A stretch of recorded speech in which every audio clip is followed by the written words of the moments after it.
Շնորհակալ եմ։ Ազգային ժողովի մեծարգոն նախագահ, նախագահի տեղակալներ, հարգելի պատգամավորներ, կառավարության հարգելի անդամներ, սիրելի ժողովուրդ։ Կառավարության 2021-26 թվականների գործունեության ծրագիրը ներկայացնում եմ արտառոց պայմաններում։ 2020 թվականի 44-օրյա պատերազմի ծանր հետևանքները, պատերազմի ընթացքում մեր ունեցած 3773 զոհերը, 243 զինվորների գտնվելու վայրը, անհայտ լինելու հանգամանքը, մեր գերեվարված զինվորների մի մասի դեռևս վերադարձած չլինելու փաստը, հազարավոր տեղահանվածները, Արցախում և Հայաստանում ստեղծված ոչ սովորական և բարդ սոցիալ-տնտեսական վիճակը, Հայաստանի և Արցախի շուրջ ահագնացող անվտանգային մարտահրավերները, Հայաստանի Հանրապետության ինքնիշխան տարածք ադրբեջանական զինված ուժերի ապօրինի ներխուժման հետևանքով սոտ խոզնավար հատվածում առկա ճգնաժամային իրավիճակը, նոյեմբերի 9-ից հետո ռազմական գործողությունների դադարեցման վերաբերյալ եռակողմ հայտարարության պարբերական խախտումները և դրա հետևանքով նոր զոհերի առկայությունը, միջազգային լարված դրությունը, կորոնավիրուսի շարունակվող համավարակը արտառոց են դարձնում այն միջավայրը, որում պիտի քննարկենք կառավարության ծրագիրը։ Այս քննարկումը սակայն պիտի լինի ոչ միայն խնդիրների ու մարտահրավերների արձանագրման, այլև դրանց պատճառների ու ծագումնաբանության մասին և ամենակարևորը պիտի լուծման ուղիներ նախանշի կարճաժամկետ, միջնաժամկետ, նաև ռազմավարական հեռանկարի առումով, որովհետև ակնհայտ է, որ Հայաստանի Հանրապետությունը գտնվում է ճակատագրական ու շրջադարձային հանգրվանում մի կետի վրա, որտեղից շարունակությունը վճռորոշ է լինելու մեր պետության և պետականության համար։ Եվ ես հույս ունեմ, որ այսօրվա քննարկման ոճաբանությունը, բովանդակությունը, դրա խորությունն ու մթնոլորտը համապատասխան կլինի այն օրակարգին, որի առաջ այսօր կանգնած է մեր երկիրը։ Համենայն դեպս մեր քաղաքական թիմը տրամադրված է այդպիսի քննարկման, որտեղ բացակա է վիրավորանքն ու հայհոյանքը, հնարավորինս քիչ է աղմուկը և հնարավորինս շատ է փաստարկը, վերլուծությունը, այո քննադատությունը, որը սակայն բանավեճ է ենթադրում և ոչ թե վիճաբանություն։ Ու վերը նկարագրվածի ֆոնին հանուն լավատեսական նոտայով սկսելու անհրաժեշտության պիտի արձանագրեմ, որ վերջին ամիսներին մենք կարևոր ձեռքբերում ենք ունեցել մեր պետության և ժողովրդավարության ինստիտուցիոնալ կայացման իմաստով և բազմամյա չլուծված օրակարգեր ի վերջո անշրջելի լուծում են ստացել 2021 թվականի արտահերթ խորհրդարանական ընտրություններով։ Դեռ ավելին, ընտրությունների ինստիտուտը Հայաստանի Հանրապետությունում նորովի դրսևորվեց 2021 թվականին։ Երրորդ հանրապետության պատմության միջին վիճակագրական ընտրական ստանդարտը հետևյալն էր։ Ընտրությունների պաշտոնական արդյունքների հրապարակմանը հետևում էին իշխանության կողմից ընտրությունների կեղծման մասին վկայող համոզիչ փաստեր, այդ ամենը զուգորդվում էր հանրային քաղաքական հուզումներով, ի հայտ էր գալիս կամ ավելի էր խորանում ներքաղաքական ճգնաժամը։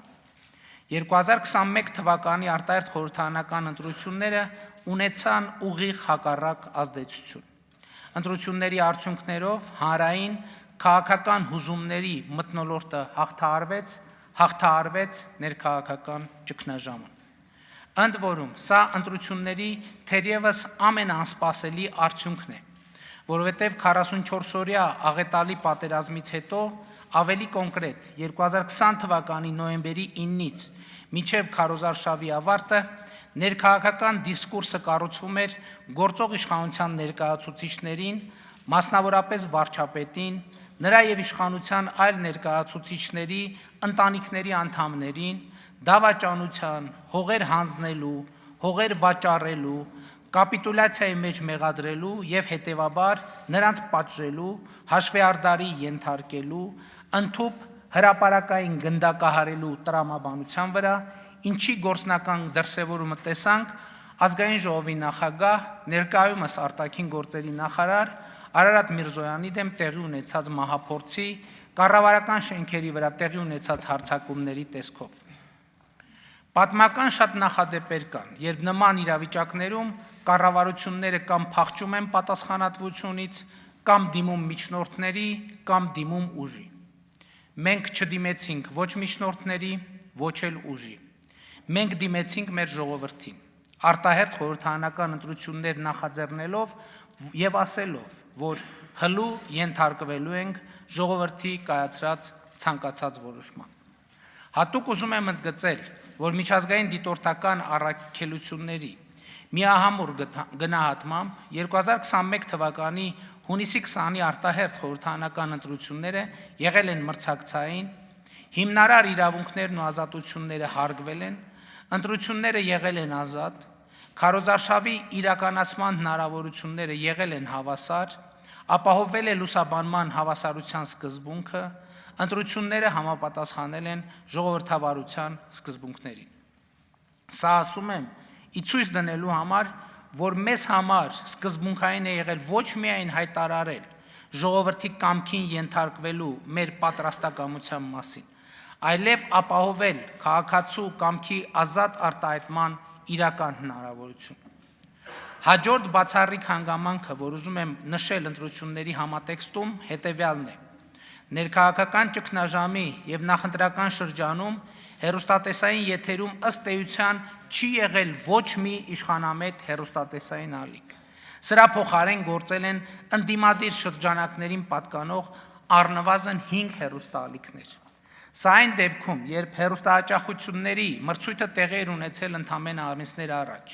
ինչը նշանակում է, որ այստեղ էլ քաղաքական իշխանությունը ապահովել է ազատ եւ մրցակցային պայմաններ եւ վերահսկելի եթեր ունենալու խնդիր չի դրել, նման փորձ չի էլ արել։ Եվ ուրեմն Հայաստանի Հանրապետության ժողովուրդը այս չափազանց բարդ ու շրջադարձային հարգրվանում որպես սահմանադիր, որպես երկրի բարձրագույն իշխանություն ստանձնեց եւ կատարեց արբիտրի, դատավորի, հանգուցալուծողի դերը եւ սա մեր սահմանադրության ոչ փոփոխելի երկրորդ հոդվածում ամրագրված Հայաստանի Հանրապետությունում իշխանությունը պատկանում է ժողովրդին թեզի ամենապերճախոս առարկայացումն է։ Ինչու է կարևոր այս ամենի մասին խոսել այսօր ազգային ժողովի այս բարձր ամբիոնից կառավարության ծրագրի ներկայացման չափազանց կարևոր առիթով, որովհետև վերը նկարագրվածը ի ցույց է դնում, որ չնայած նորահայտ, բարդ եւ կենսական մարտահրավերներին, որոնք լինելու են մեր այսօրվա քննարկման առանցքային թեմաների շարքում, պիտի նաեւ արձանագրվի, որ յետպատերազմյան այս ժամանակաշրջանում ինստիտուցիոնալ կարևոր վերափոխումներ են տեղի ունեցել, որոնք ի ցույց են դնում բոլորովին նոր որակի պետություն ունենալու մեր հնարավորությունը, ու մենք պարտավոր ենք նկատել եւ իրացնել այն։ Կառավարության ծրագրի ներկայացումը սկսելով վերջին ենթաբաժիններից մեկից պիտի ընդգծեմ, որ հատկապես 44-օրյա պատերազմից հետո հանրային քաղաքական կյանքում էականորեն ակտիվացել եւ ակտուալ է դարձել սահմանադրական փոփոխությունների, ավելի ճիշտ կառավարման համակարգի փոփոխության դիսկուրսը։ Շատերն են եզրակացրել, որ պատերազմը եւ նրա արդյունքները ի ցույց դրեցին կառավարման խորհրդարանական համակարգի անպատեհությունը անվտանգային նմանօրինակ միջավայրում գտնվող երկրի համար եւ ըստ այդ եզրակացության պետք է վերադառնալ նախագահական կամ կիսանախագահական համակարգի։ Նման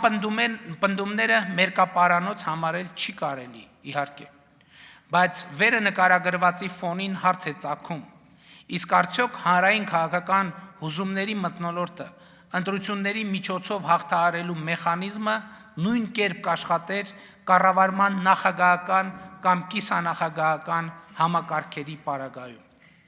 Ճիշտ է, պատմության մասին եթեներով չեն խոսում, բայց պիտի համարձակվեմ ենթադրել, որ երրորդ հանրապետության պատմությունը գուցե թե այլ սցենարով զարգանար, եթե 1998 թվականին 2021 թվականի սցենարով արտահերթ ընտրություններ անցկացնելու հնարավորություն լիներ։ 1998 թվականին, երբ գործող նախագահը հրաժարական տվեց, դա դարձավ նրա առաջարկած քաղաքական խոսույթի պարտությունը ու ըստ էության հեռացումը ներքաղաքական կյանքից։ Պրոբլեմը ոչ թե այս երևույթն է ինքնին, այլ որ դա տեղի ունեցավ առանց ժողովրդի, առանց իրական հանրային քննարկման եւ Լեռնային Ղարաբաղի հիմնախնդիրը դուրս տրվեց հանրային քաղաքական քննարկումների դաշտից, թեորեմի ժանրից տեղափոխվեց աքսիոմի ժանր, ինչը էական խնդիրներ առաջացրեց մեր երկրի համար։ Այդ խնդիրներն ընդ որում գործնական էին եւ են։ Լեռնային Ղարաբաղի հիմնախնդրի բանակցային գործընթացի մեկնարկից ի վեր Ադրբեջանը հստակ ձևակերպել է իր անելիքը։ Ըստ ադրբեջանական խոսույթի Լեռնային Ղարաբաղը Ադրբեջան է, հարակից շրջանները առավել ևս։ Ըստ ադրբեջանական խոսույթի չկա Լեռնային Ղարաբաղի ինքնավար մարզ, առավել ևս չկա Լեռնային Ղարաբաղի հանրապետություն։ Նրանք մշտապես ձևակերպել են Լեռնային Ղարաբաղը եւ հարակից շրջանները իրենց հսկողության տակ վերցնելու օրակարգը եւ պարզաբանել, եթե դա չստացվի բանակցությունների միջոցով, նրանք դա պատրաստվում են անել ռազմական ճանապարհով եւ բանակցություններին զուգահեռ միլիարդավոր դոլարներ են ծախսել սպառազինության ձեռքբերման եւ այլ ռազմական ծախսերի վրա։ Ընդ որում, ադրբեջանական հանրությունում այս ռազմավարական գծի նկատմամբ տարընթերցումներ չեն եղել։ Նման որոշակիություն չի եղել հայկական խոսույթում։ Այո, մեր օրակարգում ձևակերպվել է Լեռնային Ղարաբաղի անկախության միջազգային ճանաչման խնդիրը, բայց արդեն սա շատերը համարել են դավաճանություն։ Հղում անելով 1989 թվականի դեկտեմբերի 1-ի հայկական ԽՍՀ Գերագույն խորհրդի եւ Լեռնային Ղարաբաղի ազգային խորհրդի համատեղ որոշմանը, հայկական ԽՍՀ եւ Լեռնային Ղարաբաղի վերամիավորման մասին, որի վրա հղում է արվել 1990 թվականի օգոստոսի 23-ի Հայաստանի անկախության հռչակագրում։ Ըստ այդ տեսակետի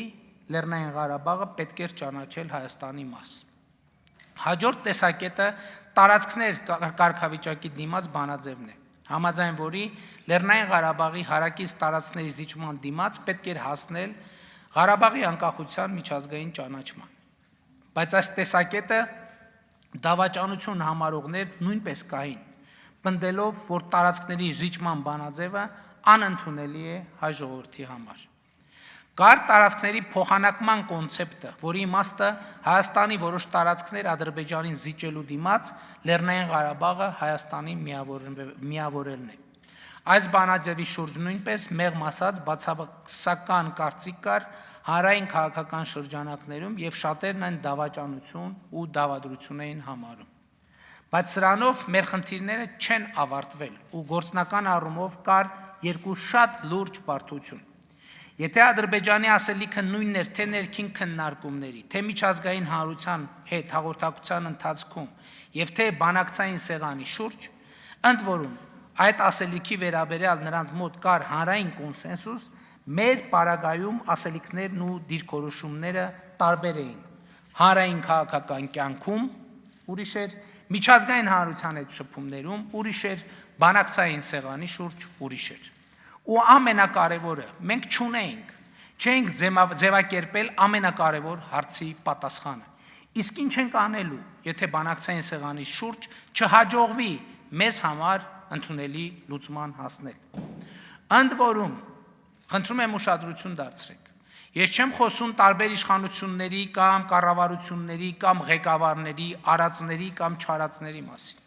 այլ փորձում եմ ձևակերպել այն համակարգային խնդիրը, որ մենք ի սկզբանե ունեցել ենք Լեռնային Ղարաբաղի հիմնախնդրի համատեքստում։ Այս համակարգային խնդրը շատ լուրջ ազդեցություն է ունեցել Երրորդ հանրապետության պատմության ողջ ընթացքի եւ հարաբերությունների վրա։ Մենք որպես հանրություն չենք ունեցել Լեռնային Ղարաբաղի հարցի կարգավորման ռազմավարություն,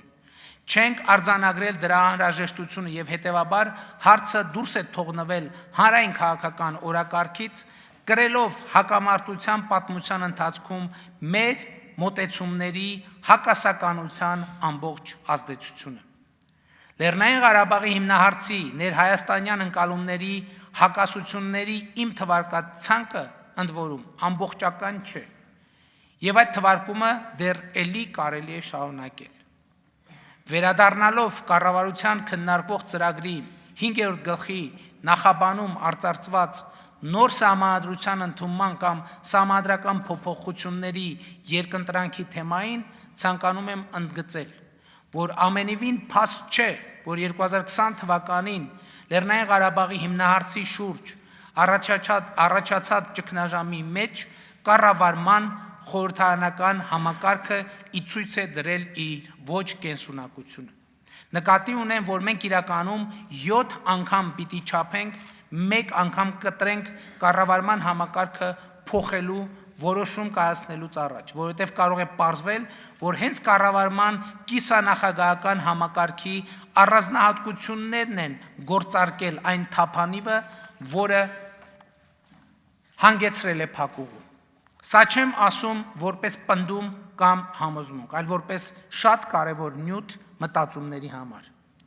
Վերջին 3 տարվա, նաև վերջին 10 ամսվա ընթացքում այնուամենայնիվ գործող սահմանադրությամբ նախատեսված մեխանիզմների գործունակության հետ կապված մի շարք հարցեր առաջացել են, որոնք պատասխանի կարիք ունեն։ Մասնավորապես արտառոց էր այն իրավիճակը, երբ սույն թվականի փետրվարին Զինված ուժերի գլխավոր շտաբի հայտնի հայտարարությամբ ի հեճուկս հենց սահմանադրական կարգավորումների բանակը քաղաքականության մեջ ներքաշվելու վտանգ էր առաջացել, բայց այդ իրավիճակը հանգուցալուծելու գործընթացը տևեց շատ երկար, առավել ևս մեր անվտանգային միջավայրը հաշվի առնելով ավելի քան 1 ամիս։ Այստեղ խոսքը ամենևին վարչապետի կամ քաղաքական իշխանության հարմարավետության կամ դրա բացակայությունից նեղվելու մասին չէ։ Խնդիրը ուրիշ տեղ է։ Փետրվար-մարտի իրադարձությունները, երբ բանակը հայտնվել էր քաղաքական իրադարձությունների կիզակետում, չէին կարող վատթարացնող ազդեցություն չունենալ անվտանգային իրավիճակի վրա, եւ դրա դառը ազդեցությունը մենք տեսանք արդեն մայիսին սոտ խոզնավար հատվածում տեղի ունեցած եւ մինչ օրս շարունակվող իրադրության տեսքով։ Մի շարք հարցեր կան նաև սահմանադրական կարգավորումների եւ դատական համակարգի բարեփոխումների արդյունավետության փոխկապակցվածության մասով, որոնց պատասխանը միանշանակ եւ աներկբա համարել չի կարելի, բայց որոնց մասով պիտի իսկապես շահագրգիռ քննարկում տեղի ունենա հանրային քաղաքական փորձագիտական դաշտում։ Եթե նկատել եք, ի տարբերություն քաղաքացիական պայմանագիր կուսակցության նախընտրական ծրագրի, կառավարության ծրագրում սահմանադրական փոփոխությունների թեման շատ կոնկրետ ձևակերպված չէ։ Սա պատճառաբանվում է նրանով, որ սահմանադրական փոփոխությունների հարցը տարբեր բովանդակություններով առկա է բազմաթիվ քաղաքական ուժերի օրակարգում, եւ սա մի թեմա է, որը նախ պիտի անցնի հանրային քաղաքական քննարկումների փուլ եւ կառավարությունը չի ցանկացել կանխորոշող դիրքորոշում հայտնել այս կապակցությամբ։ Հասկանալի է, որ հարցի քաղաքական պատասխանատվությունը ընկնում է գործող իշխանության վրա, բայց հետագա ընթացքի ամենակառուցողական մեթոդը տեսակետները համբերատար լսելը ու ընդհանուր տեսլական ձևավորելու փորձն է, ինչը մենք ստանձնում ենք որպես կառավարություն, որպես քաղաքական իշխանություն։ Ազգային ժողովի հարգելի նախագահություն, հարգելի պատգամավորներ, կառավարության հարգելի անդամներ, սիրելի ժողովուրդ։ Մեր այս կառավարությունը ձևավորվել է այն հանգամանքի բերումով, որ 2021 թվականի հունիսի 20-ի արտահերթ խորհրդարանական ընտրություններում քաղաքացիական պայմանագիր կուսակցությունը ստացել է բացարձակ մեծամասնություն։ Քաղաքացիական պայմանագրի կողմից ձևավորված կառավարության ծրագիրը իհարկե պիտի հենված լիներ այն նախընտրական ծրագրի վրա, որով կուսակցությունը մասնակցել է ընտրություններին։ Ըստ էության այդպես էլ կա, բայց տեղի ունեցած արտահերթ ընտրությունների կարևորագույն առանձնահատկություններից մեկն այն էր, որ մենք ունեցանք մի քարոզարշավ, որի ընթացքում հսկայական նոր քաղաքական բովանդակություն գեներացվեց։ Ինձ համար տեղի ունեցողը ոչ այնքան կամ ոչ միայն նախընտրական քարոզարշավ էր, այլև բաց եւ ուղիղ երկխոսություն ժողովրդի հետ, հատկապես երկխոսություն, որովհետև այս ընտրություններում մեր քաղաքական հարթակը ոչ միայն ասողի, այլև լսողի դերում էր։ Նախընտրական քարոզարշավի եւ նախընթաց շրջանում ժողովուրդը Հայաստանի Հանրապետության քաղաքացին մեծ այդ հաղորդակցության ընթացքում իր սեփական ասելիքը ձևակերպեց եւ ձևավորեց ու ըստ էության մեզ լիազորեց լինել այդ ասելիքի խոսափողը քվեարկության արդյունքներով մեզ լիազորեց դառնալ այդ անելիքի իրագործողը որն է այդ անելիքը ուրեմն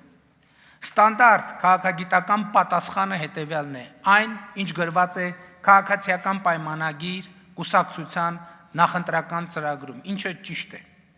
բայց ընտրողների ըստ էության 100%-ը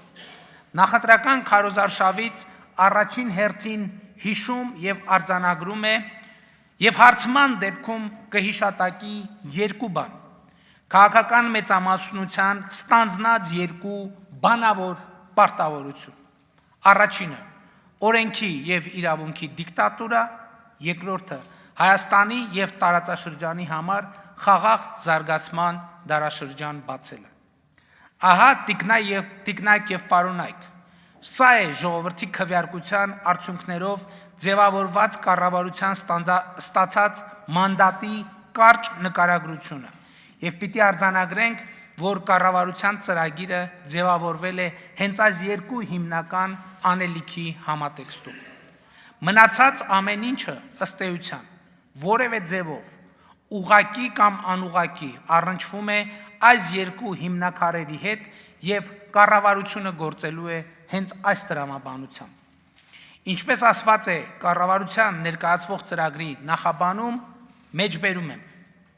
օրենքի եւ իրավունքի փոխադարձ հարգանքի ատելության ու արժանապատվությունը նվաստացնող խոսքի բացառման վրա հիմնված ազգային միասնության հաստատումը կառավարության առաջնահերթ խնդիրներից է միևնույն ժամանակ ժողովրդավարության թյուր ընկալումը որպես պարարտ հող ամենաթողության եւ անպատժելիության համար լրջագույն սպառնալիքներ է ստեղծում իրավակարգի հանրային անվտանգության օրենքի եւ իրավունքի գերակայության համար քաղաքացիական պայմանագիր կուսակցությունը նրա ձևավորած կառավարությունը Հայաստանում օրենքի եւ իրավունքի դիկտատուրա հաստատելու մանդատ է ստացել ժողովրդից եւ անշեղորեն կյանքի է կոչելու այդ մանդատը Հայաստանի եւ տարածաշրջանի համար խաղաղ զարգացման դարաշրջան բացելը այնուամենայնիվ արտահերտ ընտրությունների արդյունքներով ժողովրդի առաջ կառավարության ստանձնած մեծագույն առաքելությունն է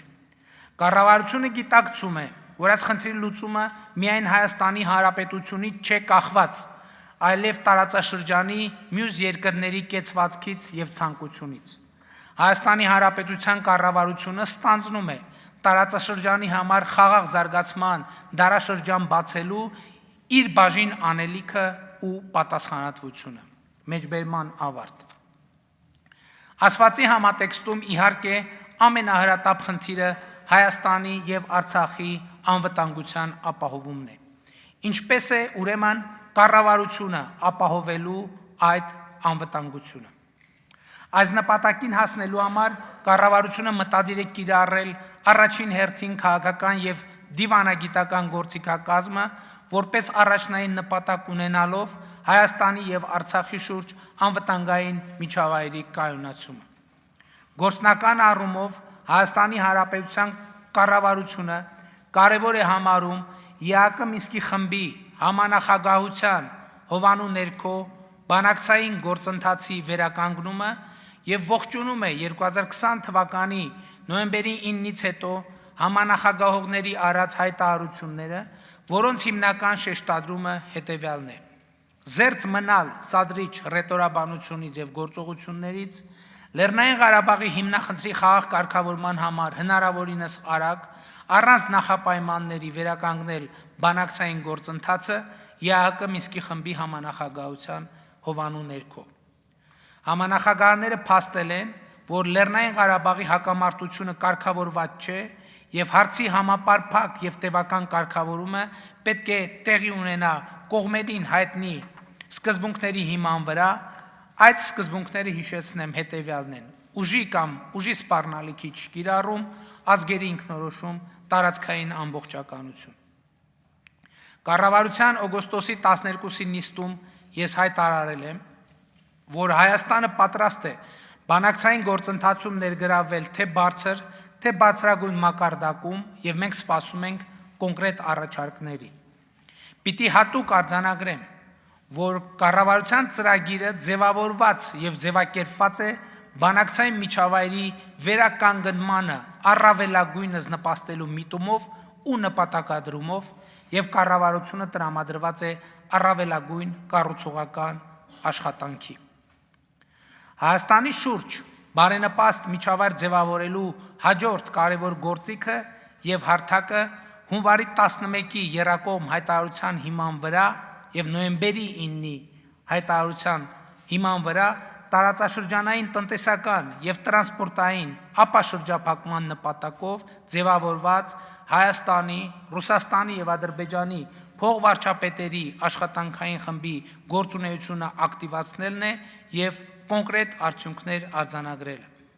Կառավարությունը այս աշխատանքային խմբի գործունեության մեջ տեսնում է լրջագույն հնարավորություն ճեղքելու Հայաստանի Հանրապետության շուրջ 30 տարի շարունակվող շրջափակումը։ Իհարկե, սա ամենևին էլ պարզ գործընթաց չէ, եւ այն սրվում է ինչ-որ միջանցքների մասին ադրբեջանական կողմի ապակառուցողական եւ սադրիչ հայտարարություններով։ Բազմիցս ասել եմ, որ ոչ նոյեմբերի 9-ի եռակողմ հայտարարության վերաբերելի հոդվածներում, ոչ հունվարի 11-ի հայտարարության մեջ, որը ամբողջությամբ կոմունիկացիաների բացման մասին է, որևէ արտահայտություն, հղում, ձևակերպում չկա Հայաստանի տարածքով միջանցքի ստեղծման մասին։ Խոսքը ուրիշ բանի մասին է։ Ինչպես Հայաստանը Ադրբեջանի տարածքով պիտի ճանապարհ ստանա Ռուսաստանի Դաշնության, Իրանի Իսլամական Հանրապետության հետ տրանսպորտային հաղորդակցության համար, այնպես էլ Ադրբեջանը Հայաստանի տարածքով պետք է ճանապարհ ստանա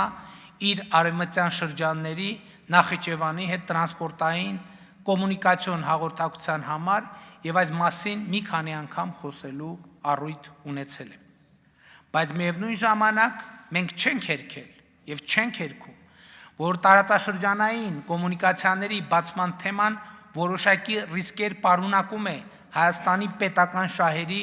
համար եւ սա է պատճառը, որ կառավարության ծրագրում նշել ենք, որ ապաշրջափակումը պետք է լինի Հայաստանի արտաքին քաղաքականության առաջնահերթություններից մեկը, միաժամանակ այս գործընթացը չի կարող տեղի ունենալ Հայաստանի ու Արցախի այլ անվտանգային եւ կենսական շահերի հաշվին։ Սա իհարկե միանշանակ ճիշտ է եւ նույնիսկ անքննելի, բայց պիտի նաեւ պատասխան տանք մեկ ուրիշ հարցի։ Իսկ կարող է այս գործընթացը տեղի ունենալ միայն Հայաստանի Հանրապետության շահերի հաշվառումով,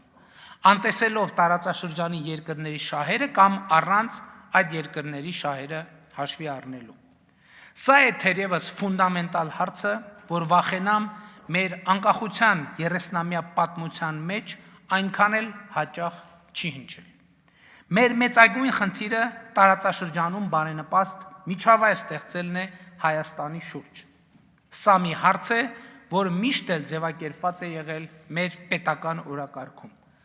Բայց խնդրի գործնական լուծման համատեքստում մենք ուշադրություն չենք դարձրել մի շատ կարևոր հանգամանքի։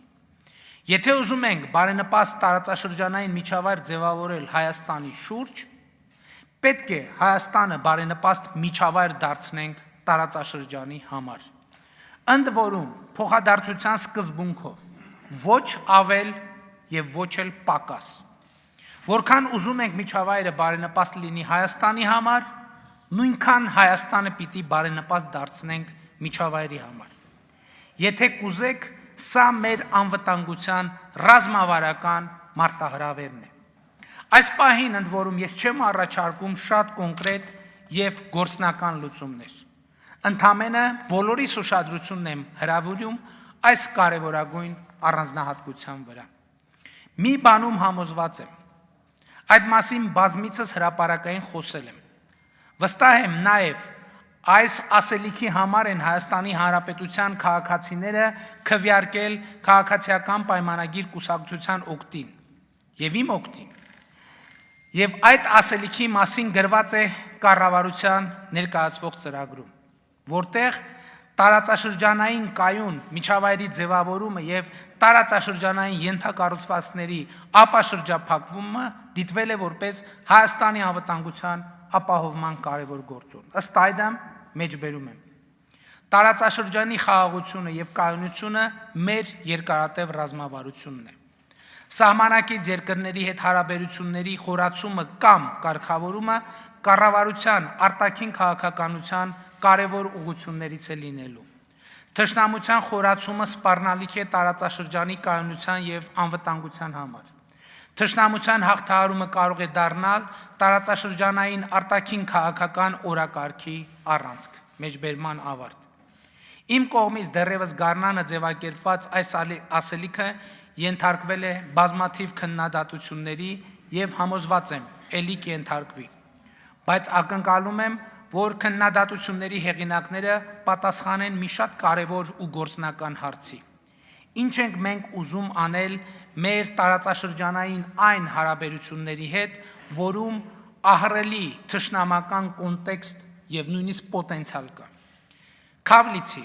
խոսքը որևէ բան մոռանալու, ուրանալու, եղբայրանալու, բարեկամանալու մասին չէ։ Խոսքը մի պարզ հարցի պատասխան գտնելու մասին է։ Ինչ ենք մենք անում կամ անելու թշնամանքի մթնոլորտի հետ։ Խորացնելու ենք այն։ Խնդիր ենք դնելու ոչնչացնել նրանց, ում թշնամի ենք համարում։ Հասկանում ենք, որ նույն խնդիրը նրանք են դնելու։ Եթե անգամ արդեն իսկ դրել են այդ խնդիրը իրենց առաջ, պատրաստվում ենք արդյոք այդ սպառնալիքի կառավարումը մեր ամենօրվա օրակարգի ու աշխատանքի մաս դարձնել։ Հարգելի ներկաներ, սիրելի ժողովուրդ, շատ չափազանց կարևոր եւ բարդ հարց է, բարդագույն հարց, որը ունի խորը պատմական, բարոյական, քաղաքական ու աշխարհաքաղաքական ենթատեքստեր ու հակասություններ։ Եվ այդ հարցի պատասխանը գտնելը ամենևին էլ հեշտ չէ։ Բայց ես առաջարկում եմ ինքներս մեզ ի վերջո նայել կողքից։ Մեր տարածաշրջանի մյուս պետությունները իրար նկատմամբ թշնամական զգացումներ չունեն։ Չնայած սա չի նշանակում, թե նրանց հարաբերություններում լուծման սպասող հարցեր չկան։ Իրանի Իսլամական Հանրապետությունը, Թուրքիան, Ադրբեջանը, Վրաստանը իրար գործընկեր եւ բարեկամ են համարում։ Մենք բարեկամ ենք Վրաստանի ու Իրանի Իսլամական Հանրապետության հետ, բայց այն փաստը, որ մենք մեր տարածաշրջանում թշնամության օբյեկտ եւ սուբյեկտ ենք, անխուսափելիորեն ազդեցություն է ունենում տարածաշրջանային բարեկամ երկրների հետ մեր հարաբերությունների վրա։ Եվ սա այո, տարածաշրջանային, բայց նաեւ մեր օրակարգի հարցն է, մեր օրակարգի խնդիրը, եւ ես կարծում եմ, որ այս օրակարգը տարածաշրջանում թշնամության մթնոլորտի կառավարման եւ հաղթահարման թեման կարող է դառնալ մեր տարածաշրջանային արտաքին քաղաքականության համագործակցության առանցք եւ օրակարգ, որը կարող է հետաքրքիր լինել նաեւ մեր տարածաշրջանի մյուս երկրներին։ Կարող է եւ նրանց հետաքրքիր չլինել, բայց եթե նույնիսկ այդպես է, խնդիրը պետք է լինի մեր օրակարգում, առնվազն որպես հարային քաղաքական դիսկուրսի նյութ։ Բայց որպեսզի այս քննարկումներից Հայաստանը օգուտ ստանա, բոլոր գորգորոցները, հայհոյանքները պետք է լռեն։ Պետք է խոսի փաստարկը, վերլուծությունը, ռացիոնալ դատողությունը։ Սա ազգային անվտանգության խնդիր է, որի լուծումը չի կարող լինել միայն իշխանության օրակարգի մաս։ Այս օրակարգի հետ անխուսափելիորեն առնչվում ենք բոլորս, հանրային քաղաքական բոլոր շրջանակները, բոլոր մարդիկ, բոլոր ընկերությունները եւ կազմակերպությունները։ Հարգելի ներկաներ, սիրելի ժողովուրդ, տարածաշրջանի ապաշրջափակման ուղղված մեր արտաքին քաղաքական ջանքերը մյուս դերակատարների կողմից կառուցողական դիրքորոշման ցուցաբերման դեպքում կհանգեցնեն տարածաշրջանում խաղաղ եւ փոխշահավետ գոյակցության մթնոլորտի ձևավորմանը։ Այս տեսանկյունից առանցքային է 2020 թվականի նոյեմբերի 9-ի և 2021 թվականի հունվարի 11-ի Հայաստանի Հանրապետության, Ռուսաստանի Դաշնության և Ադրբեջանի Հանրապետության ղեկավարների կողմից ստորագրված եռակողմ հայտարարություններով նախատեսած քայլերի ամբողջական և անվերապահ իրագործումը։ Կառավարությունը համոզված է, որ տարածաշրջանում երկարատև խաղաղության, կայունության, անվտանգության ու տնտեսական զարգացման համար առանցքային են սահմանակից երկրների հետ բնականոն հարաբերությունների հաստատումը և կամ զարգացումը։ Վրաստանի և Ադրբեջանի հետ սահմանազատումը և սահմանագծումը էական նշանակություն կունենա տարածաշրջանային կայուն միջավայրի ձևավորման համար։ Մենք Վրաստանի հետ 1997 թվականից դելիմիտացիայի գործընթաց ենք իրականացնում և ես համոզված եմ այդ գործընթացը փոխադարձ ըմբռնման ու համագործակցության մթնոլորտում կշարունակենք և ավարտին կհասցնենք։ Ընդ որում, իմ համոզմունքն է, որ այս գործընթացը չնայած իր խրթին էությանը, որևէ բացասական ազդեցություն չի ունեցել Վրաստանի հետ մեր հարաբերությունների վրա։ Սա փաստ է։ Ըստ էության մենք սահմանների ճշգրտման օրակարգ ունենք միայն նախկին Խորհրդային Միության մաս կազմած մեր հարևանների հետ, քանզի Իրանի և Թուրքիայի հետ մեր սահմանների հարցը Խորհրդային Միության ժամանակ է լուծվել։ Շատ ավելի բարդ է Ադրբեջանի պարագան, բայց ինչպես ապրիլ-մայիսին, այսպես էլ հիմա համոզված եմ, որ Ադրբեջանի հետ անհրաժեշտ է օր առաջ սկսել սահմանազատման և սահմանագծման աշխատանքները և ցավում եմ, որ ներքաղաքական աղմուկի պատճառով գարնանը հնարավոր չեղավ հասնել նախանշված լուծումների։ Այսօր իհարկե անկայուն իրավիճակը հայ-ադրբեջանական մի շարք սահմանային հատվածներում լրջագույն խոչընդոտ է սահմանազատման և սահմանագծման աշխատանքները մեկնարկելու համար։ Եվ ես կարծում եմ, որ չափազանց տրամաբանական է մասնավորապես սոտ խոզնավար հատվածում թե հայաստանյան, թե ադրբեջանական ստորաբաժանումների սահմանային գծի նկատմամբ հայելային ետ քաշումը, որպես ուղենիշ ունենալով Խորհրդային Միության ժամանակ փոխադարձ համաձայնեցված քարտեզները։ Այս նույն սկզբունքով աշխատել ենք հայ-ադրբեջանական տեղ մեղրի հատվածում սահմանային։ Իմ համոզմունքն է, որ Հայաստանի Հանրապետության քաղաքացիների ճնշող մեծամասնությունը պաշտպանում է Ադրբեջանի հետ սահմանազատման և սահմանագծման օրակարգը և որքան էլ դժվար աշխատանք է դա, Հայաստանը պատրաստ է առաջ գնալ այդ օրակարգով։ Իհարկե գործընթացի համար չափազանց կարևոր է կայունության պահպանումը հայ-ադրբեջանական սահմանային հատվածների ողջ երկայնքով։ Նախկինում բազմիցս ասել եմ, որ կայունության պահպանման համար մի քանի տարբերակներ եմ տեսնում։ Օրինակ ռուս սահմանապահների տեղակայում հայ-ադրբեջանական սահմանային հատվածների երկայնքով, ՀԱՊԿ դիտորդական առաքելության գործողում, ԵԱՀԿ Մինսկի խմբի համանախագահության դիտորդության իրականացում։ Ուրախ եմ արձանագրել, որ ռուս սահմանապահների տեղակայման վերաբերյալ հիմա ակտիվ քննարկումներ են տեղի ունենում, ՀԱՊԿ-ի այդ աշխատանքը շարունակվում է, ԵԱՀԿ Մինսկի խմբի համանախագահությունը նույնպես որոշակի հետաքրքրություն է ցուցաբերում հարցի վերաբերյալ։ Մենք շարունակելու ենք աշխատանքը նշված ուղղություններով։ Հարգելի գործընկերներ, ուզում եմ հատուկ ընդգծել, որ տարածաշրջանային օրակարգի այս հարցերի շուրջ մենք անկեղծ ու թափանցիկ ենք աշխատում և այդպես աշխատելու ենք մեր միջազգային գործընկերների հետ։ Պիտի առանձնահատուկ նշեմ Ռուսաստանի Դաշնության պարագան, որի հետ ռազմավարական դաշինքը մեր երկրի անվտանգության ճարտարապետության հենասյուներից է։ Հայաստանի Հանրապետության և Ռուսաստանի Դաշնության միջև բարեկամության, համագործակցության և փոխադարձ օգնության մասին պայմանագրի, Հայաստանի Հանրապետության և Ռուսաստանի Դաշնության միջև Հայաստանի Հանրապետության զինված ուժերի և Ռուսաստանի Դաշնության զինված ուժերի զորքերի, ուժերի միացյալ խմբավորման մասին, Հայաստանի Հանրապետության և Ռուսաստանի Դաշնության միջև հավաքական անվտանգության Կովկասյան տարածաշրջանում հակաօդային պաշտպանության միավորված տարածաշրջանային համակարգ ստեղծելու մասին համաձայնագրերի հիման վրա շարունակվում են հագեցնել Հայաստանում ռուսական 102-րդ ռազմաբազայի հնարավորությունները։ Սյունիքի մարզի Գորիսի և Սիսիանի շրջանում հիմնվել են Հայաստանում ռուսական 102-րդ ռազմաբազայի հենակետեր։ Հայաստանի Հանրապետության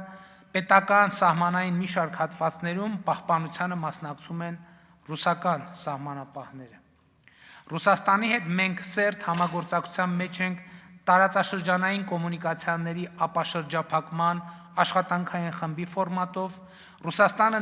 ներգրավված է Սոտ խոզնավար հատվածում ստեղծված իրավիճակի վերաբերյալ քննարկումներին, Ռուսաստանը հանդիսանում է ԵԱԿ Մինսկի խմբի համանախագահող երկիր և իհարկե Ռուսաստանի Դաշնության խաղաղապահ ուժերի ներկայությունը Լեռնային Ղարաբաղում անվտանգության ապահովման առանցքային գործոն է։ Չեմ կարող չընդգծել, որ լրջագույն մտահոգություն է առաջացնում այն փաստը, որ Ռուսաստանի Դաշնության խաղաղապահների դեմ Ադրբեջանում հուժկու հակաքարոզչություն է գեներացվում և գործողություններ են արվում, և կարծում եմ ադրբեջանական դատարանների կողմից մեր գերավարված քաղաքացիներին երկար տարիների ազատազրկման դատապարտելու փաստը նաև Ռուսաստանի Դաշնության խաղաղապահ ուժերին և Ռուսաստանի Դաշնության խաղաղապահ առաքելությունը վարկաբեկելու նպատակ ունի։ Խնդիրն այն է, որ Ադրբեջանի դատարանների կողմից երկար տարիների ազատազրկման դատապարտված Հայաստանի քաղաքացիների բացարձակ մեծամասնությունը գերեվարվել է նոյեմբերի 9-ից հետո, այսինքն եռակողմ հայտարարության ստորագրումից խաղաղապահ ուժերի տեղակայումից հետո խաղաղապահների պատասխանատվության գոտիներում։ Եթե այս փաստը համադրում ենք այն իրողության հետ, որ Ադրբեջանը մինչև օրս չի ստորագրել խաղաղապահների մանդատը, ակնհայտ է դառնում, որ սա խաղաղապահների, այսինքն Լեռնային Ղարաբաղի և Լեռնային Ղարաբաղում կայունության ու խաղաղության դեմ իրականացվող գործողությունների շարք է։ Եվ ուրեմն Հայաստան-Ռուսաստան երկկողմ համագործակցության բոլոր ուղղություններով, ներառյալ ռազմաքաղաքական, ռազմատեխնիկական, տնտեսական, էներգետիկ, տրանսպորտային, հումանիտար, մշակութային ոլորտներում Հայաստանը շարունակելու է ամրապնդել և ընդլայնել Ռուսաստանի հետ դաշնակցային հարաբերությունները ու ռազմավարական գործընկերությունը։ Քայլեր են ձեռնարկվելու բարձրագույն մակարդակում հայ-ռուսական քաղաքական երկխոսությունը էլ ավելի ամրապնդելու, Ռուսաստանի հետ ԵԱՏՄ, ՀԱՊԿ, ԱՊՀ և այլ բազմակողմ ձևաչափերում համագործակցությունը խորացնելու ուղղությամբ։ Պիտի ընդգծեմ այն առանձնահատուկ անձնական դերակատարումը, որ հայ-ռուսական հարաբերությունների զարգացման, մեր տարածաշրջանում անվտանգության և կայունության ապահովման, 44-օրյա պատերազմը կանգնեցնելու, մեր գերիների վերադարձի գործում խաղացել և խաղում է Ռուսաստանի Դաշնության նախագահ Վլադիմիր Պուտինը։ Նախագահ Պուտինի անձնական ներգրավվածությունը և մեր միջև առկա վստահելի մթնոլորտը հայ-ռուսական հարաբերությունների արդյունավետությունը շարունակաբար բարձրացնելու գրավականն է։ Տիկնայք և պարոնայք, մենք առանձնահատուկ կարևորություն ենք տալիս ԵԱԿ Մինսկի խմբի համանախագահող երկրների հետ մեր հարաբերություններին։ Հայաստան-ԱՄՆ հարաբերությունները բարձրացել են ռազմավարական երկխոսության մակարդակի։ Կառավարությունը շարունակելու է հետևողականորեն աշխատել Միացյալ Նահանգների հետ բարեկամական գործընկերության զարգացման և խորացման ուղղությամբ, ընդլայնելով ժողովրդավարական բարեփոխումների, օրենքի գերակայության, կոռուպցիայի դեմ պայքարի հարցերում փոխգործակցությունը, ինչպես նաև տնտեսական ու քաղաքական ոլորտներում երկխոսությունը։ Պիտի ընդգծեմ ԱՄՆ-ի, ինչպես նաև Եվրամիության ներգրավվածությունը մասնավորապես Հայաստանում պարեկային ոստիկանության շարունակական ներդրման գործում։ Սա իսկապես արդյունավետ համագործակցության և հաջողության պատմության շատ լավ օրինակ է, ինչը համոզված եմ կշարունակվի։ Պիտի ընդգծեմ նաև Միացյալ Նահանգների վարչակազմի դերակատարումը հունիսի 12-ին մեր 15 գերիների վերադարձի գործում։ Հարգելի ներկաներ, Ամերիկայի Միացյալ Նահանգների կոնգրեսի զույգ պալատների եւ նախագահ Բայդենի կողմից հայոց ցեղասպանության ճանաչումը չափազանց կարևոր որոշում է եւ էականորեն փոխել է ցեղասպանության միջազգային ճանաչման իրադրությունը։ Հայոց ցեղասպանության միջազգային ճանաչման օրակարգը պիտի ծառայի Հայաստանի անվտանգության երաշխիքների համակարգի ամրապնդմանը եւ սա է լինելու կառավարության առաջնահերթությունների շարքում։ Միևնույն ժամանակ ցեղասպանության միջազգային ճանաչումը Հայաստանի Հանրապետության կառավարությունը ծառայեցնելու է ոչ թե տարածաշրջանային լարվածության աճի, այլ ընդհակառակը տարածաշրջանի լիցքաթափման նպատակին։ Կառավարությունը շարունակելու է ամրապնդել Ֆրանսիայի Հանրապետության հետ առանձնաշնորհյալ հարաբերությունները։ Քաղաքական ոլորտում արկա փոխգործակցությանը զուգահեռ կոնկրետ քայլեր են իրականացվելու Ֆրանսիայի հետ տնտեսական հարաբերությունների խորացման համար։ Կառավարությունը հատուկ կարևորություն է տալիս նաև Հայաստանի առավել ակտիվ ներգրավվածությանը ֆրանկոֆոնիայի միջազգային կազմակերպության աշխատանքներում։ Խոսելով հայ-ֆրանսիական հարաբերությունների մասին, չեմ կարող գնահատանքի խոսքեր չասել Ֆրանսիայի նախագահ Էմանուել Մակրոնի հասցեին, որը բացառիկ դեր ունի մեր երկրների միջև հարաբերությունների զարգացման գործում եւ մենք հիմա տնտեսական կապերը ամրացնելու ուղղությամբ ենք աշխատում։ Միևնույն ժամանակ նախագահ Մակրոնը որպես ԵԱՀԿ Մինսկի խմբի համանախագահող երկրի ղեկավար լրջագույն ջանքեր է գործադրում մեր տարածաշրջանում կայունության հաստատման համար եւ մենք նաեւ այս հարցում նրա հետ գտնվում ենք սերտ գործակցության մեջ։ Ես արդեն խոսեցի այն մասին, որ Եվրամիությունը Միացյալ Նահանգների հետ շատ կարևոր դերակատարում է ունեցել եւ շարունակում է ունենալ Հայաստանում բարեկային ոստիկանության ներդրման գործում։ Իհարկե նաեւ բարեփոխումների այլ օրակարգերում։ Հայաստան-Եվրամիություն համապարփակ եւ ընդլայնված գործընկերության համաձայնագրի շրջանակներում Եվրամիությունը լրջորեն ներգրավված է Հայաստանի բարեփոխումների գործընթացում եւ այս իմաստով Բրյուսելի հետ մեր համագործակցությունը համարում եմ արդյունավետ։ Հայաստանում տեղի ունեցած արտահերթ խորհրդարանական ընտրություններից հետո, երբ ակնհայտ դարձավ մեր երկրի նվիրվածությունը ժողովրդավարությանը, ԵՄ-ն Հայաստանի զարգացման օրակարգին աջակցելու չափազանց կարևոր եւ սպասված քայլ արեց, հայտարարելով առաջիկա 4-5 տարվա ընթացքում արևելյան գործընկերության շրջանակներում Հայաստանում իրականացվելիք 7 ուղենշային ծրագրերի համար շուրջ 2.6 միլիարդ եվրո տրամադրելու պատրաստակամության մասին։ Այս պատրաստակամությունը առավել կոնկրետացավ Եվրամիության խորհրդի նախագահ Շարլ Միշելի եւ Եվրոպական հանձնաժողովի հարևանության եւ ընդլայնման հարցերով հանձնակատար Օլիվիեր Վարհեի հուլիսին Հայաստան կատարած այցերի ընթացքում։ Եվրամիության խորհրդի նախագահ Շարլ Միշելի հանձնառությունը այս առումով բարձր գնահատանքի է արժանի։ Պիտի ընդգծեմ, որ վերը նշված որոշման իրացման համար մեր կառավարությունը արդեն իսկ գործողությունների ծրագրերի իրականացման ճանապարհային քարտեզ է պատրաստել, որը մենք արդեն իսկ քննարկում ենք Եվրամիության մեր գործընկերների հետ։ Այդ ճանապարհային քարտեզ ծրագրի համաձայնեցումը Եվրամիության հետ եւ դրա իրականացումը չափազանց կարեւոր է մեզ համար, որովհետեւ դրա իրացման արդյունքում մենք իսկապես որակական եւ տեսանելի փոփոխություններ կարձանագրենք մեր երկրում։ Պիտի հաճույքով նշեմ, որ Եվրամիության հայտարարած ուղենիշները համահունչ են կառավարության ծրագրի առաջնահերթությունների հետ եւ սա սիներգիայի էֆեկտ ստանալու էական հնարավորություն է ստեղծում։ Հիշեցնեմ, խոսքը փոքր ու միջին ձեռնարկություններին աջակցելու, հյուսիս-հարավ մայրուղու եւ աջակցող ենթակառուցվածքների կառուցման, Հայաստանի հարավային շրջանների, Սյունիքի մարզի սոցիալ-տնտեսական զարգացման, թվային կառավարմանը եւ նորարարության խթանման,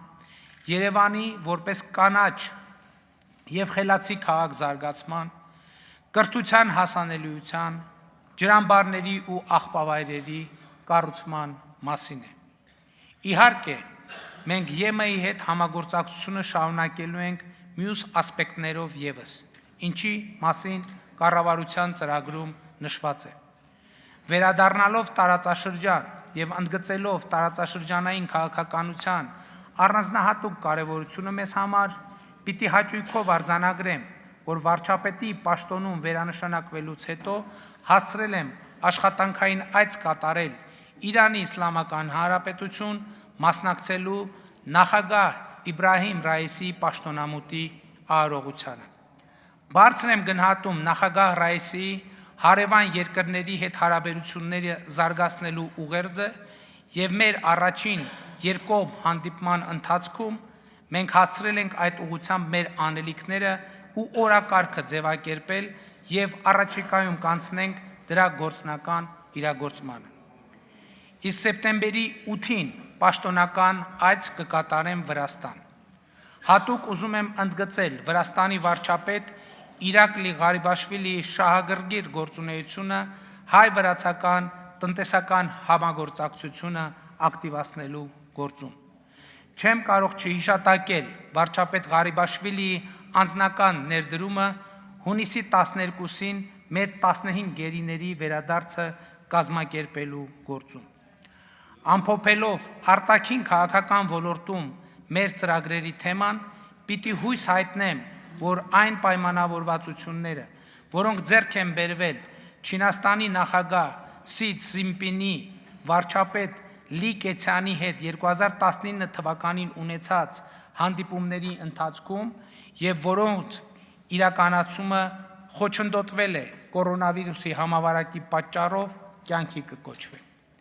2019-ին կարևոր պայմանավորվածություններ ենք ձեռք բերել նաև Հնդկաստանի վարչապետ Նարենդրա Մոդիի հետ, որոնք նույնպես խոչընդոտվել են կոവിഡ്ի համավարակի պատճառով։ Անշուշտ ջանքեր կգործադրենք այս պայմանավորվածությունները կյանքի կոչելու համար։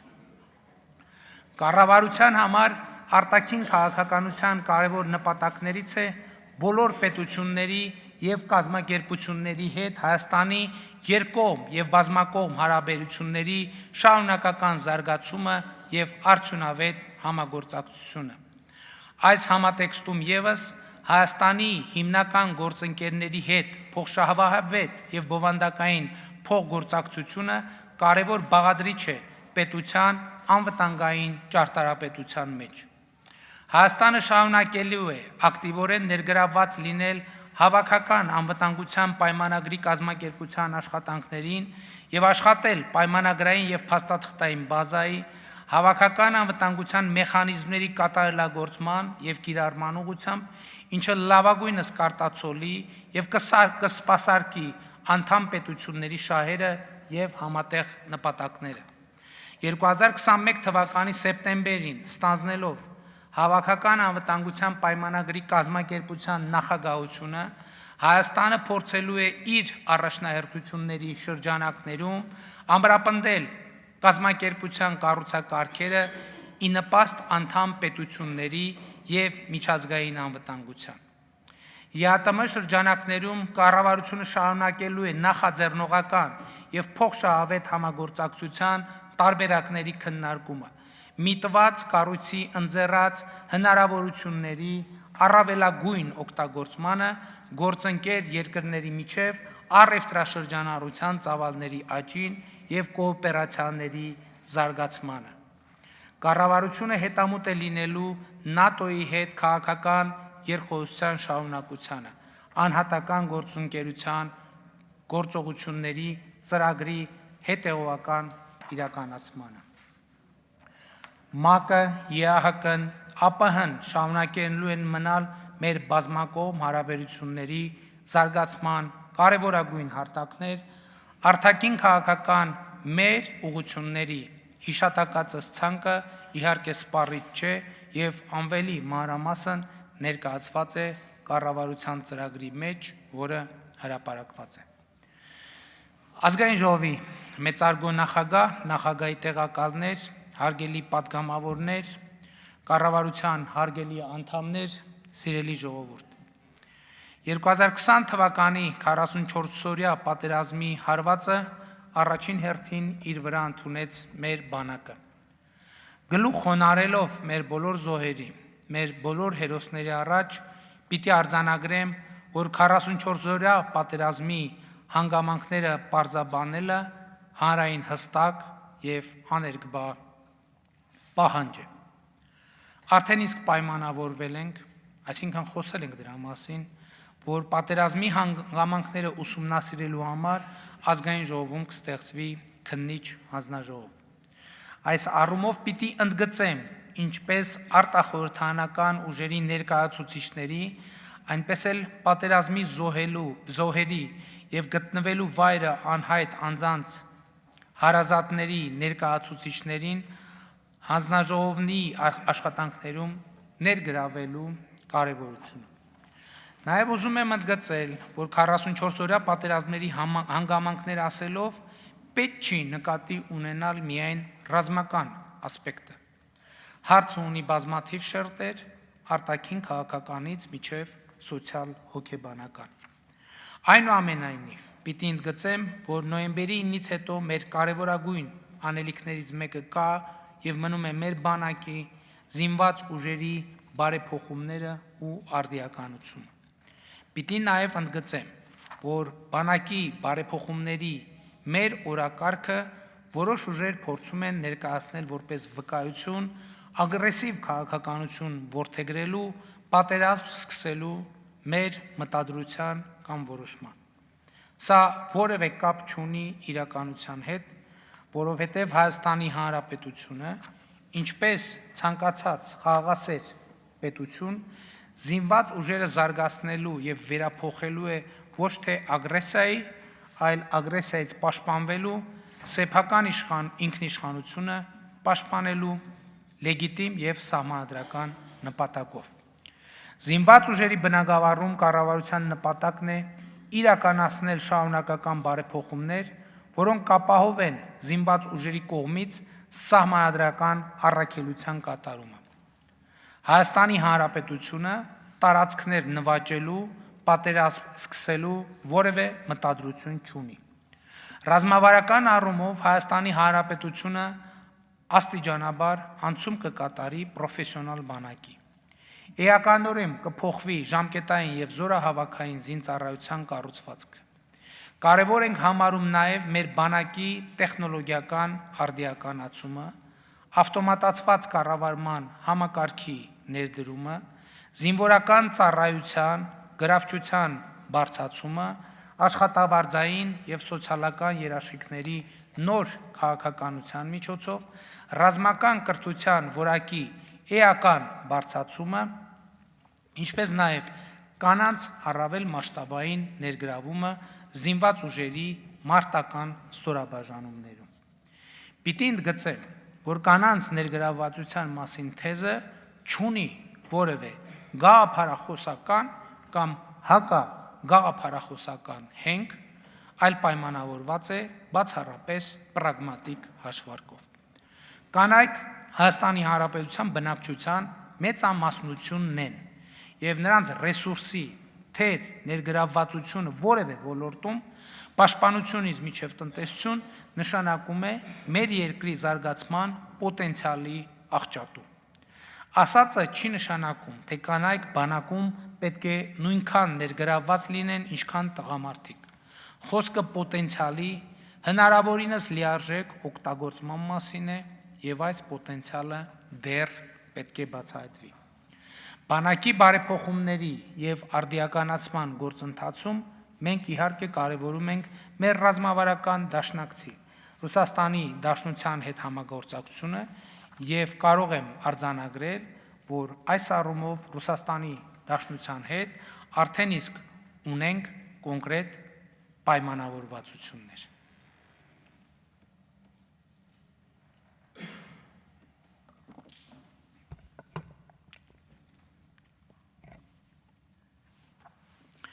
Հարգելի ներկաներ, շատ կարևոր եմ համարում ևս մեկ անգամ ճշգրտել, թե ինչ նկատի ունենք պայմանագրային, ինչ նկատի ունենք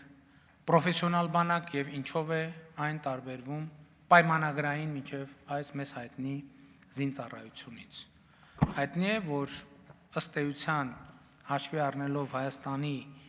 սոցիալ-տնտեսական կյանքի որոշ նրբություններ, ըստ էության մենք պայմանագրային հիմունքով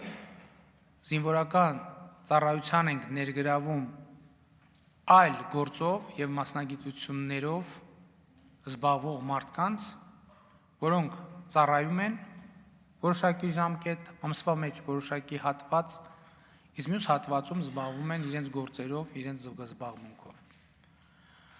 Եվ պրոֆեսիոնալ բանակ ասելով, մենք նկատի ունենք հետևյալը, որ զինվորը սպայի պարագայում այդ հարցը առավել քննարկված եւ հասկանալի է, որ զինվորը օրվա մեջ 24 ժամ, շաբաթվա մեջ 7 օր, ամսվա մեջ 30-31 կամ 28 կամ 29 օր, տարվա մեջ 12 ամիս։ Եվ զինվորի գործը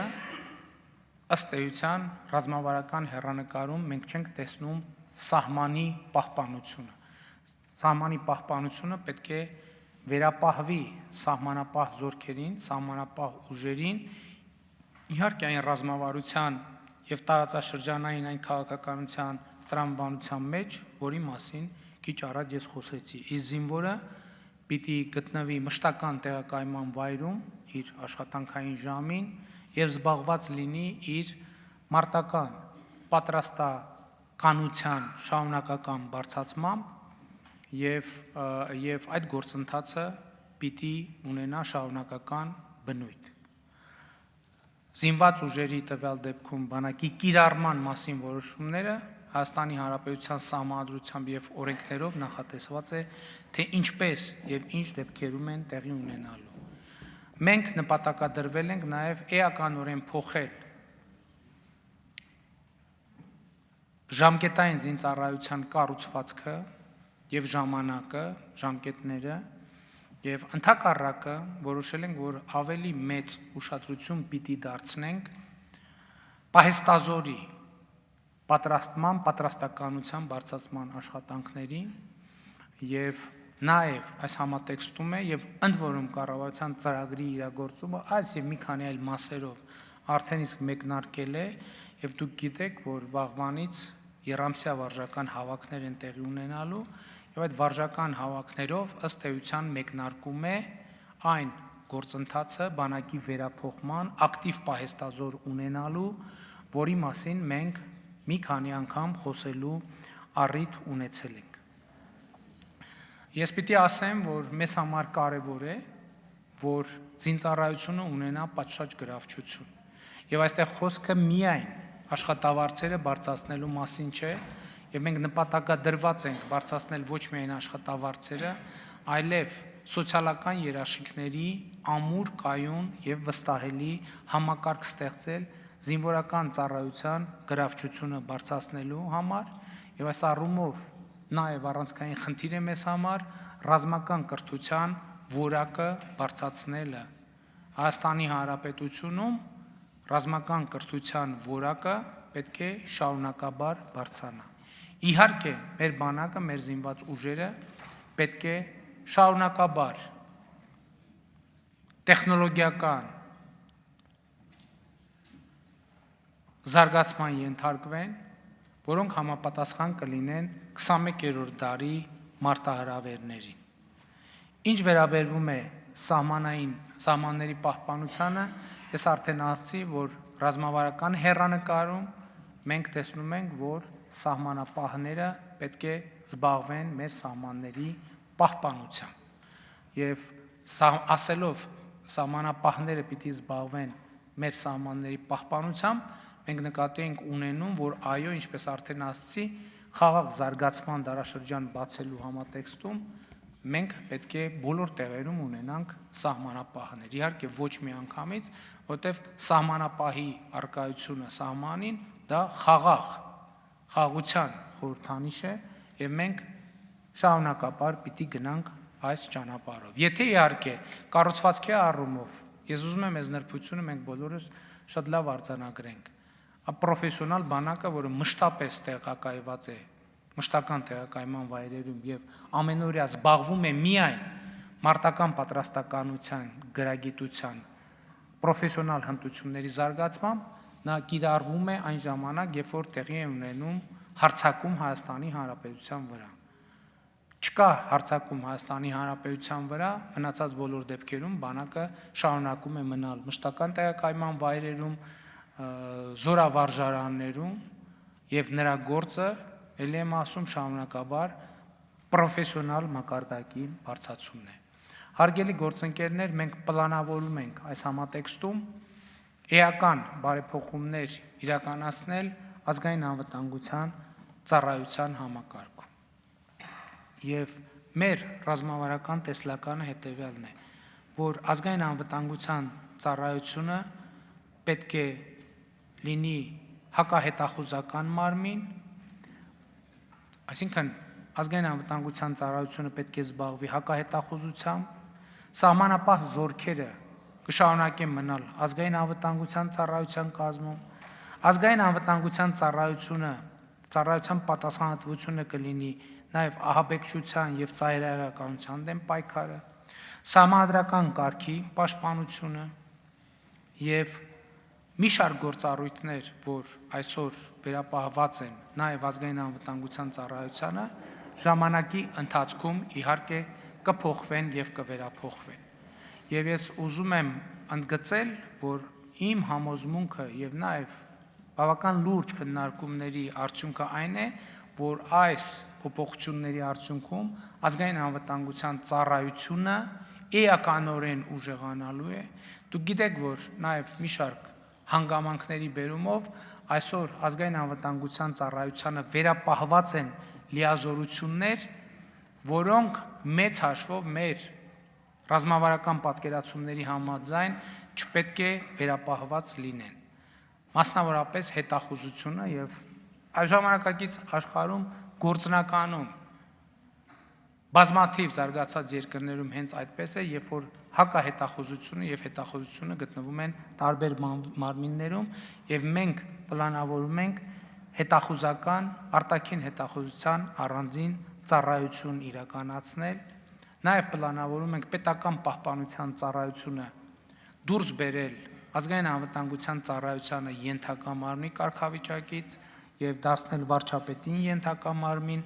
եւ նաեւ ուզում եմ ասել, որ հիմա այսօր արդեն գործընթացը տեղի է ունենում, մեր քննչական համակարգը որոշակի փոփոխությունների է ենթարկվում, ազգային անվտանգության ծառայությունը առաջիկայում միջնաժամկետում այլևս կոռուպցիայի դեմ պայքարող մարմին չի լինի, որովհետեւ դուք գիտեք, որ ստեղծվում է հակակոռուպցիոն կոմիտե, հակակոռուպցիոն կոմիտեի կարևոր առանձնահատկություններից մեկը այն է, որ նա իր մեջ պիտի ունենա նաև օպերատիվ ծառայություն։ Հիմա դուք գիտեք, որ Հայաստանի Հանրապետությունում քննչական մարմինները չունեն օպերատիվ ծառայություն։ Այսինքն օրենքով սահմանված կարգով գաղտնալսումներ, ներքին դիտումներ եւ այլ գործողություններ իրականացնելու համար նրանք դիմում են օրինակ ոստիկանություն եւ ազգային անվտանգության ծառայություն։ Բոլոր քննչական մարմինները առանց բացառության։ Այսօր Հայաստանի Հանրապետությունում ստեղծում է հակակոռուպցիոն կոմիտե, որը իր կազմում ունենալու է նաև օպերատիվ մարմին եւ ընդհանրապես հակակոռուպցիոն գործերի ամբողջ պատասխանատվությունը դրվելու է հակակոռուպցիոն կոմիտեի վրա։ Եվ այս առումով ազգային անվտանգության ծառայությունից քննչական պատասխանատվության մի հսկայական մասը հանվելու է եւ ազգային անվտանգության ծառայությունը պիտի զբաղվի իր գործունեությանը վերաբերվող հանցագործությունների քննությամբ։ Խոսքը մասնավորապես լրտեսության, հայրենիքի դավաճանության եւ այս կարգի մի քանի այլ հոդվածների մասին է։ Ուրախությամբ պիտի արձանագրեմ, որ Հայաստանի Հանրապետությունում, ինչպես տեսնում եք, մեծ թափով տեղի է ունենում ոստիկանության համակարգի բարեփոխումը, մեզ համար 2018 թվականի հեղափոխությունից հետո սկզբունքային նշանակություն է ունեցել նոր տիպի ոստիկանության ստեղծումը Հայաստանի Հանրապետությունում, մայրաքաղաք Երևանում արդեն իսկ ստեղծվել է բարեկային ոստիկանություն, հիմա սկսվել է Շիրակի եւ Լորվա մարզում բարեկային ոստիկանության ներդրման աշխատանքները եւ շատ կարեւոր է արձանագրել, որ մենք այստեղ շատ լուրջ ինստիտուցիոնալ փոփոխություններ ենք իրականացրել։ Այդ ինստիտուցիոնալ փոփոխությունները հետեւյալն են, որ եթե նախկինում պարտադիր պայման էր համարվում շատ դեպքերում որոշակի կրթության ունենալը կամ դիպլոմ ունենալը, հիմա մենք սովորական միջնակարգ կրթությամբ մարդկանց ներգրավում ենք բարեկային ոստիկանությունում ծառայության մեջ եւ շատ կարեւոր է, որ Երևանի փորձը հաշվի առնելով մենք նույն համակարգում ունենք նախկինում ոստիկանությունում աշխատած եւ նախկինում ոստիկանությունում չաշխատած մարդիկ, որոնք միասին այսօր ձևավորում են բարեկային ոստիկանություն։ Եվ ես հույս ունեմ, որ ընդունելության գործընթացը, որը տեղի է ունենում Շիրակի եւ Լորվա մարզերում, կգտնի համապատասխան հետաքրքրություն մեր քաղաքացիների շրջանում։ Ես հույս ունեմ, որ այստեղ նույնպես կանայք ակտիվություն կցուցաբերեն։ Երևանում մենք բավականին մեծ թվով կանայք ունենք բարեկային ոստիկանությունում ներգրավված եւ կարծում եմ դա շատ լավ միտում է ոստիկանության նոր դեմքը, նոր կերպարը ձևավորելու համար։ Հարգելի գործընկերներ, պիտի արձանագրեմ, որ բարեկային ոստիկանությունը որպես մարմին ձևավորելիս մենք արձանագրել ենք մի շատ կարևոր նրբություն։ Մենք եթե մի քիչ շատ կոպիտ կամ ավելի ճիշտ տնավարի արտահայտվենք, ես խնդիր եմ դրել, որ բարեկային ոստիկանությունում ամեն ինչ պետք է լինի նոր, սկսած բովանդակությունից եւ շարունակած գույքից։ Կարևոր է արձանագրել, որ այսօր կամ սեպտեմբերի վերջ հույս ունեմ, բարեկային ոստիկանության կողմից օգտագործվող ամբողջ գույքը նոր է, սկսած ավտոմեքենաներից, շարունակած կապի միջոցներով, շարունակած զենքով եւ ընդհանրապես ծրագրային ապահովմամբ, եւ սա շատ կարեւոր նրբություն է։ Ընդհանրապես սա մեր մոտեցումն է։ Եվ մենք խնդիր ենք դրել որևէ, ինչպես ասում Աստվածաշունչը, նոր գինին հին տիկերի մեջ չի կարելի լցնել, եւ մենք այս սկզբունքն ենք կիրառում պետական ծրագրեր իրականացնելիս։ Մասնավորապես, եթե դպրոց ենք հիմնանորոգում, իմ կողմից խնդիր է դրված, որ այդ դպրոց որևէ օգտագործված գույք ընդհանրապես չպիտի մտնի։ Նույնիսկ կներեք արտահայտությանս, հանկարծ բան շերտավոր չդրվի, նույնիսկ անցակետում դրված աթոռը չպետք է օգտագործված լինի, ամբողջ գույքը պետք է լինի նոր։ Իհարկե ցավով եմ արձանագրում, որ այս սկզբունքը ոչ միջ եւ ոչ բոլոր տեղերում է իրագործվում, բայց ես կարծում եմ, որ այս հարցում մեր մի քանի շրջայցերից, դիտողություններից եւ հանձնարարականներից հետո կառավարությունը, մեր կառավարության գործընկերները, ծրագրերն իրականացնող մարմինները կունենան սկզբունքային մոտեցում եւ այս հարցը մենք բոլոր ուղղություններով հենց այդպես էլ կվարվենք։ Իհարկե, այս նույն սկզբունքը մի քիչ դժվար է իրականացնել բանակի բարեփոխման համատեքստում, բայց մենք պիտի նաև բանակում այս սկզբունքը փորձենք ինչ-որ ձևով ներդնել, կիրառել եւ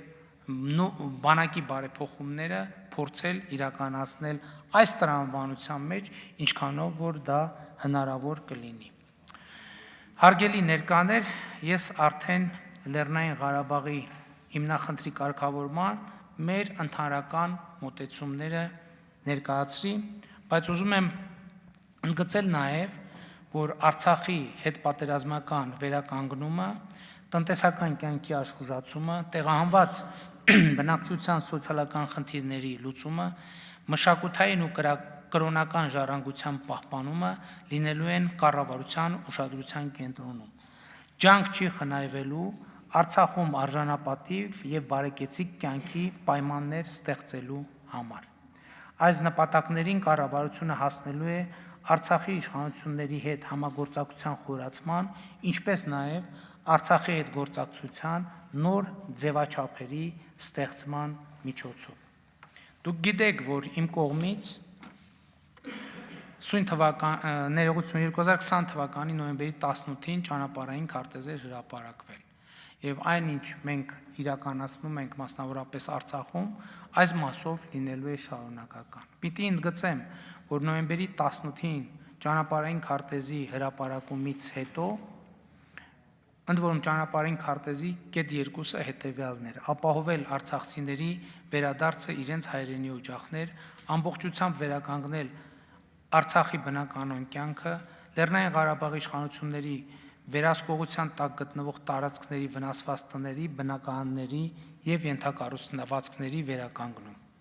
Արցախի կառավարությանը եւ Արցախի քաղաքացիներին աջակցելու նպատակով կառավարության կողմից այս ընթացքում իրականացվել են շուրջ 2 տասնյակ միջոցառումներ։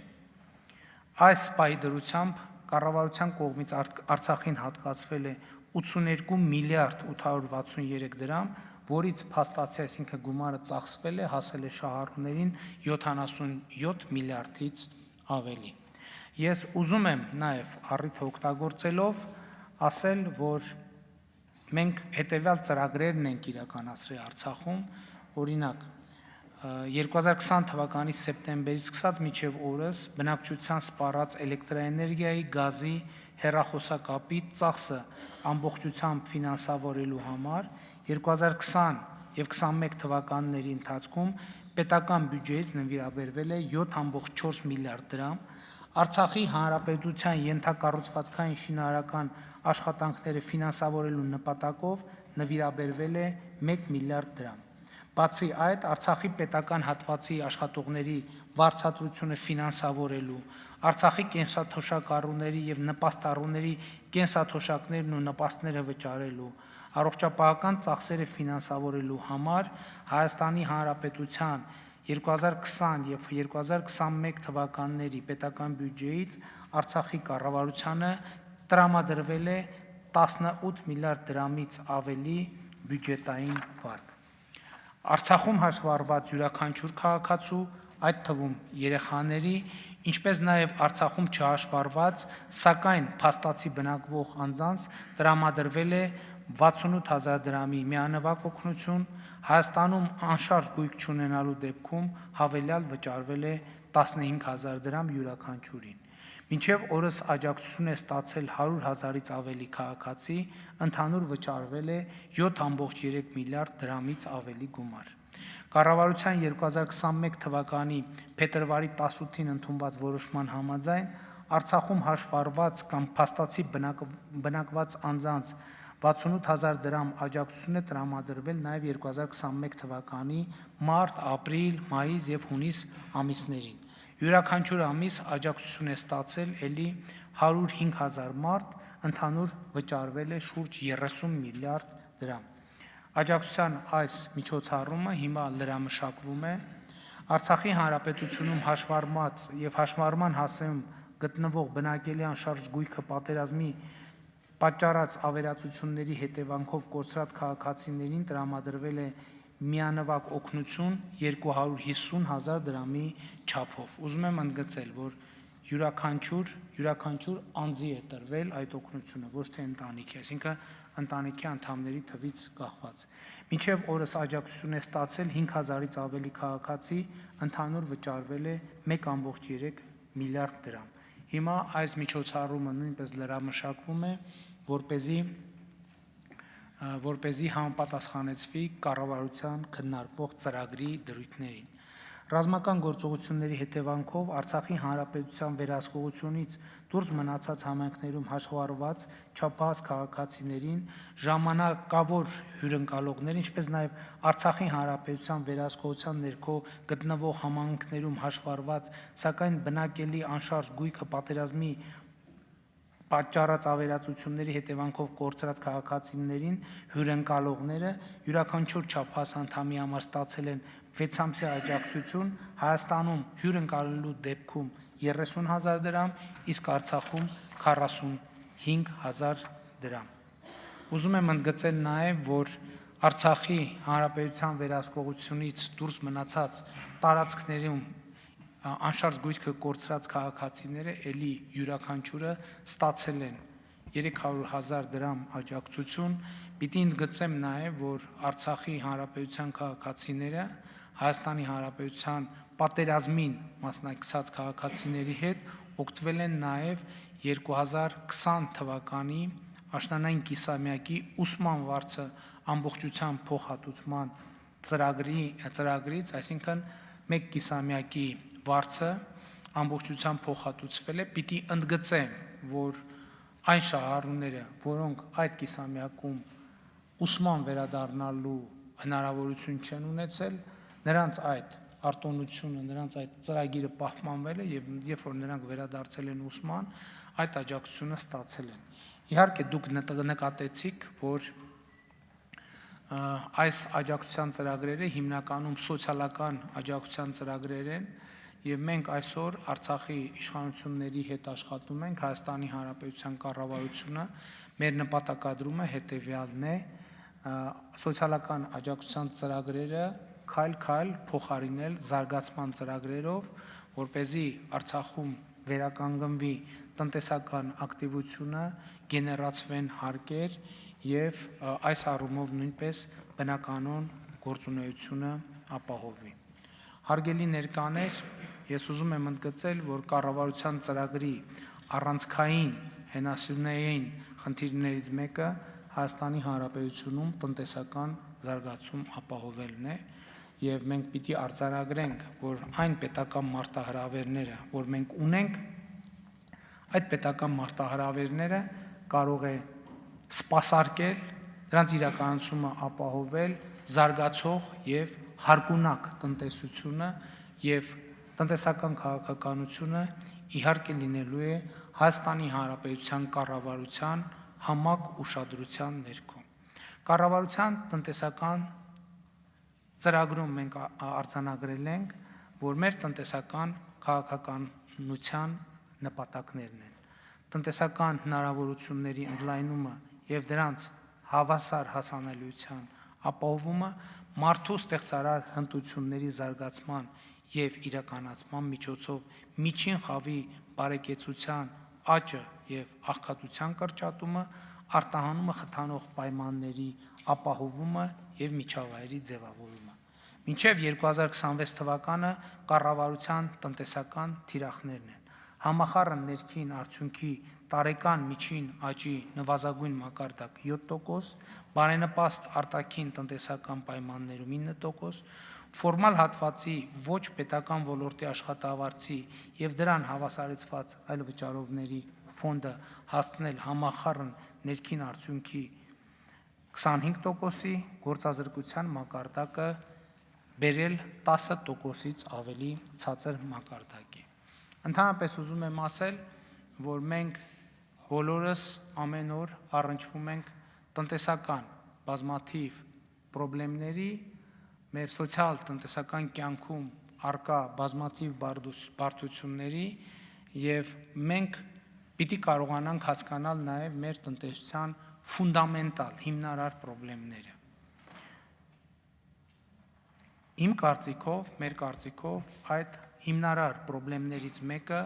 արտադրողականության մակարդակն է Հայաստանի Հանրապետությունում։ Ես ուզում եմ ներկայացնել թվեր, որոնք կարծում եմ շատ բանի մասին են ասում։ Պարոն վարչապետ, թույլ տվեք,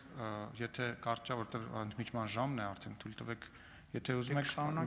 ձգենք ավարտեք, եթե չէ, ընդմիջումը տանք, հետո շարունակենք։ Չէ, նույն կետից կշարունակենք ընդմիջում։